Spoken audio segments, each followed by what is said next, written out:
I own the property, other than the little bank. Can you go back to the drawing?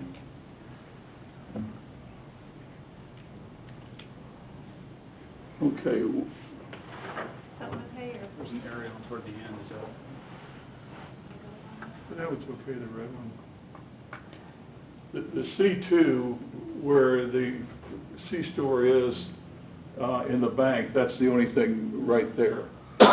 We have from the C2 sign, or logo there, down to I-35. And for some time, we've been trying to market the part that goes on up to the power lines and the C3 to put it, oh, here it is, right here, to a major center.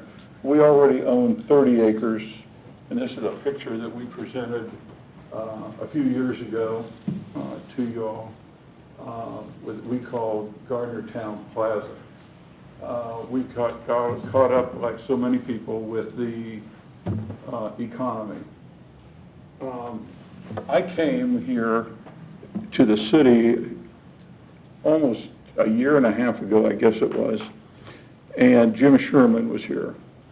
And I met with Melissa Munda, and I met with the mayor, and they were selling cars on Mr. Singh's property at that time.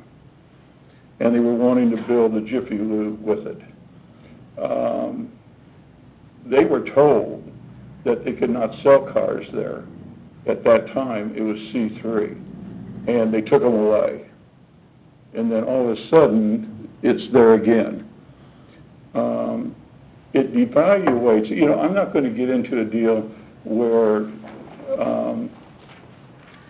I may be a little bigger businessman, but I think that it's up to the city to decide what you want for the area. It devalues my property going to C3.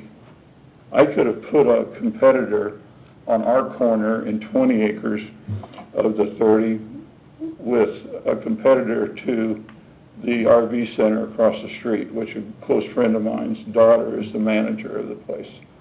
We also could have sold it to some people out of Dallas for an auto mall.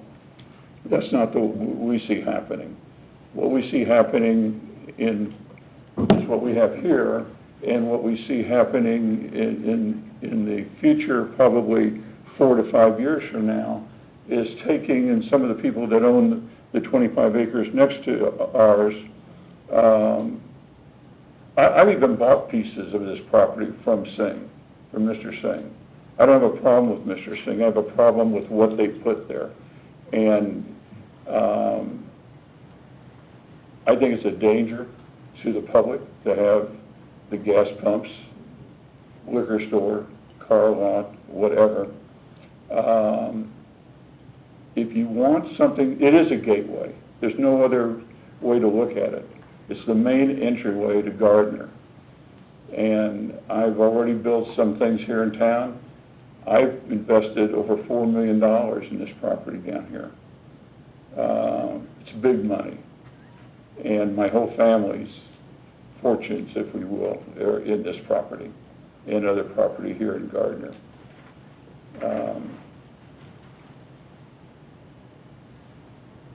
It's a shame that one has to put it that one wins and one loses, so to speak. But I don't think that's what it is. I think the whole community takes a back seat. When you look at what you wanted to do with Casey's, think of that, what you did to those people. You wanted the best Casey's that they have in their chain, and you got it. And then you look to see what's down the street. Is that what you want when you didn't even want gas bottles sitting out in front? I don't think it is. We've spent, my family and I, and the city knows, we spent over $200,000 just cleaning up that property. We bought a motel and paid $150,000 of $350,000 for the motel and tore it down. We let the city and the fire and the police tear it to pieces before we, hauled it off. It's as nice a looking piece of property as we could make it look, we farm it or we mow it. Any questions for me? Thank you. Okay.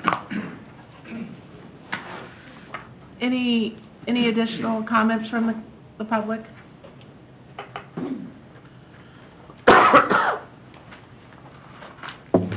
My name is Mike Hill, and I'm at 18865 South Gardner Road. The reason I'm speaking to you tonight is actually I'm a product of a small business, being that I'm their first employee. And as their sales manager, my sole job is to see what vehicles we need to be there and how we can best serve our community.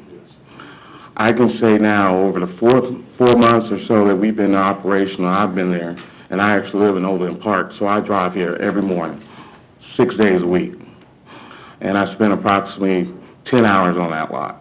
And if I'm not spending there, I'm at the car auctions. Over the 4 months, I would say 60% of the vehicles that we're selling right now are either going to Edgerton High School students, Edgerton Gardner students that are about to graduate and go away to college. I would say about 30% of those vehicles we're selling are to people who need a vehicle to go to work. They just need a second job or car. So I would say when you ask what the benefit of having a used car lot in Gardner is the fact that they don't have to go to Olathe. They don't have to go further south. And when you look at the benefit as far as the sales taxes, I would think that 9.025 that can help go. I'm not sure what y'all do with y'all's budget, whether it goes to schools, whether it goes to the roads. I had a fiance that lived out here. Her daughter goes to Nike. Over the course of the last 2 years that I've been in this community, we've got no less than 4 notices about new schools or new this that's going up. So I see it as a benefit because when I look over our records and I look over our books, I see $5,000 going to taxes every other month. And I see that would improve if we weren't concerned the fact that we might have our livelihood taken away. So when I'm out buying cars for the auction, I'm scared to buy exactly inventory. And as far as the concern of others that we're wanting to make some kind of mega used car, I just simply we want to sell 15, perhaps 20 cars a month. And a great deal of that inventory is at Big O Tires half of the month, or it's at our detail shop. Mainly, we're on GardnerAutoSales.com, Future of Gardner, our Facebook, we're on Auto Trader. So we really don't have that large of amount of cars. No more cars than, say, a gas station or a liquor store is going to have in the course of the day anyway. And as a person who's in charge of inventory, who's in charge of placing the cars, we have no problem with sitting down with the city and locating cars in a certain place and, making it safe for them, because according to what we've seen here, it's not going to bring any more traffic, except for the cars. I sell probably another 15% of the cars we sell come as far as Tuskegee, come from Kansas City. I get well over 6,000 people every month off of Auto Trader that actually sees where Gardner is and actually is able to see, hey, this is a nice area. This is 6,000 people that get to see Gardner, learn where Gardner is. If they don't come here, they're able to map it and maybe pick this as their future home. So as a future of Gardner, we're there right now, and we're giving benefits right now. I also look at our books. I know what we spend at Big O Tires. I know what we spend at O'Reilly's. While I can't go into what other people here in town as far as their names spend with O'Reilly's, but right now we're their second biggest company, customer. And you taking the fact of the short amount of time that we've been there. So it's not only just affecting 3 people. It's not affecting me, just me having to go home and say, hey, honey, I've got to find a new job. It's also affecting O'Reilly's, because that's tax